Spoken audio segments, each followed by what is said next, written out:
Instituto Rosario Castellanos, plantel Magdalena Contreras, Grupo 102, materia Introducción a las teorías del discurso, profesora Gabriela Castillo, tema Lenguaje inclusivo e infodemia, integrantes Pamela Cabrera Pérez, Diego Alberto Alarcón Atenco, Diana Paloma Galindo Zavala, Leslie Paulina Lara Cortés.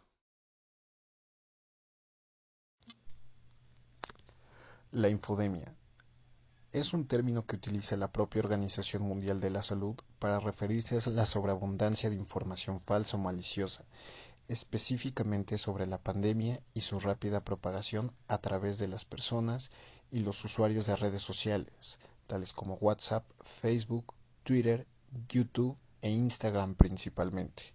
El objetivo de la infodemia no es solo un problema de contenidos falsos, exagerados o de medias verdades, es un desafío por su rápida transmisión. Esto es el resultado del uso de algoritmos para direccionar estos mensajes a los usuarios más desinformados o temerosos. La infodemia genera percepciones negativas, pánico, desconfianza, vulnerabilidad y prejuicios que criminalizan en estos momentos a quienes vivimos, a las personas que atienden situaciones referentes a la pandemia. La infodemia potencia teorías de la conspiración para criminalizar una nación, una etnia, una clase social o una profesión. Las teorías de la conspiración emparentan con las negacionistas. La infodemia es el resultado de intoxicar las redes sociales. Son un negocio, una sofisticada estrategia y no una casualidad. Buscan el máximo impacto en el tiempo más breve. Se viralizan de manera más rápida que la capacidad de desmentirla. Todos estamos afectados por la infodemia, por lo que la rápida transmisión de información falsa genera miedo, desconfianza y polariza en lugar de generar solidaridad, empatía y acción social. Aclaremos que cuando hablamos de género y de sexo no estamos hablando de la misma cosa. Cuando se habla de género en gramática nos referimos a masculino y femenino.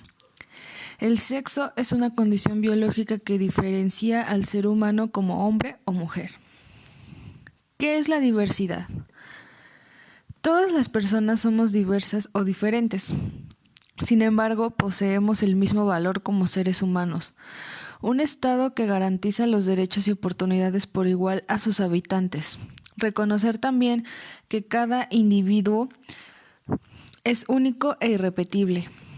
Por ello, es obligación de sus instituciones evitar las exclusiones que provoquen discriminación. Reconocer la diversidad es a su vez preservar la riqueza que brinda a la sociedad.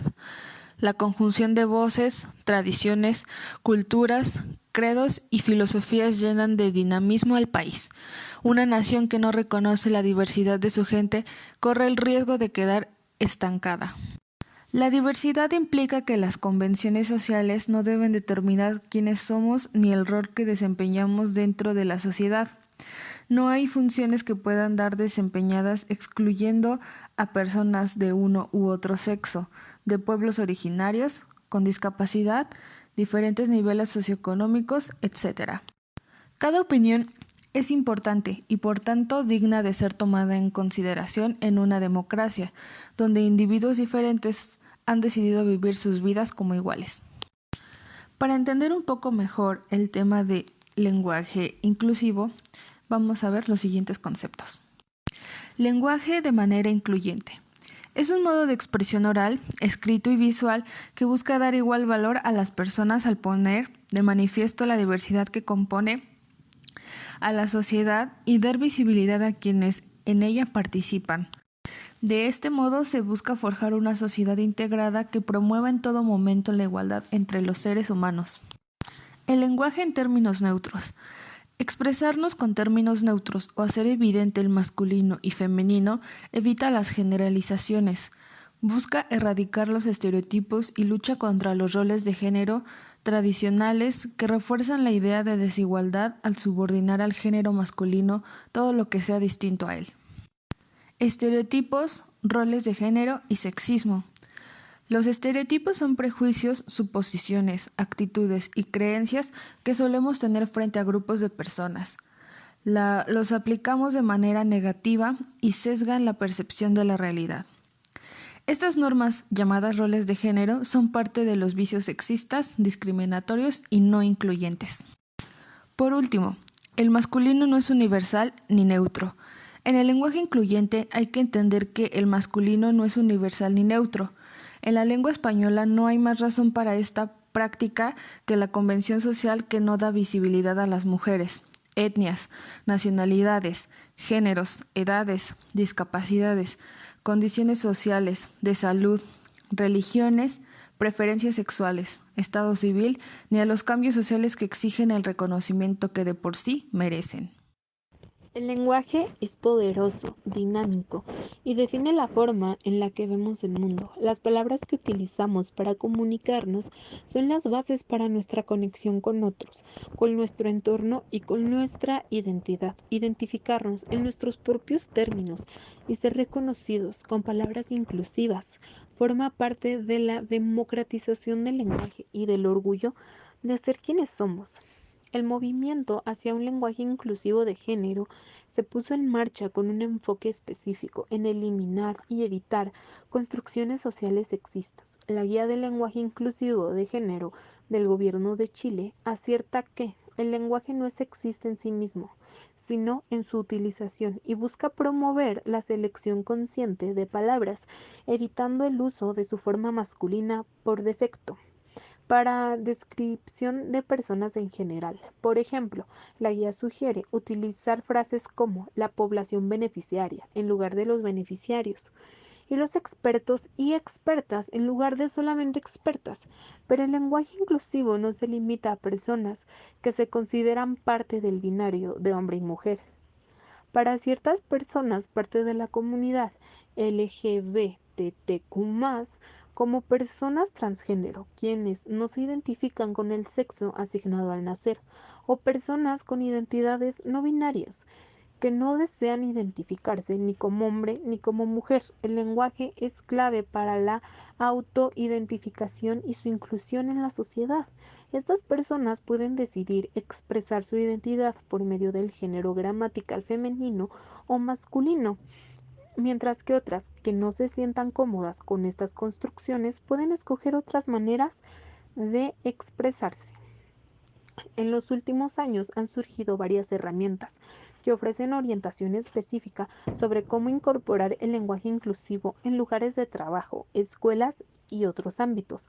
La Premier Nush Academy en Florida asesora a los proveedores de atención médica sobre el lenguaje inclusivo que no hace suposiciones ni incluye negatividad sobre la población LGBTQ+, y evita discursos que contribuyen a crear un entorno poco acogedor.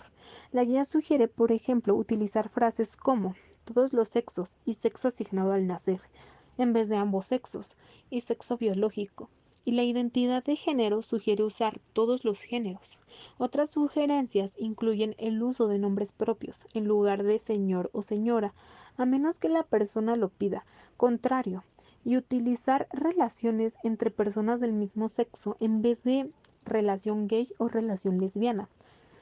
Una guía de estilo para periodistas recomienda: si la persona que es entrevistada es transgénero o no se identifica con un género u otro, lo adecuado es preguntarle su pronombre preferido. La guía pide que los periodistas sean conscientes de que aunque el pronombre dado por el entrevistado pueda no coincidir con su nombre y o apariencia, debe ser respetado. Aunque el lenguaje es algo que aprendemos e internalizamos desde la niñez, continúa evolucionando a lo largo de nuestras vidas. Durante este mes, el orgullo LGBTQ+, busca formas de transformar nuestras palabras en instrumentos de cambio y de inclusión. Este es un proceso de aprendizaje que inevitablemente incluirá errores. Esto es normal, pero es importante intentar y crecer juntos con el lenguaje. Y si se cometen errores sin querer, es corregirlos, disculparte y seguir adelante. Los colores rosa, azul y blanco representan a la comunidad transgénero. La X representa a las personas y el lenguaje no binario. Hoy, después de 28 años de no encontrarme, de negarme, de odiarme, por primera vez diré en voz alta que yo no soy un hombre ni soy una mujer. Soy una persona no binaria y el futuro es para todos. En el futuro cabemos todos los pronombres y todos los géneros.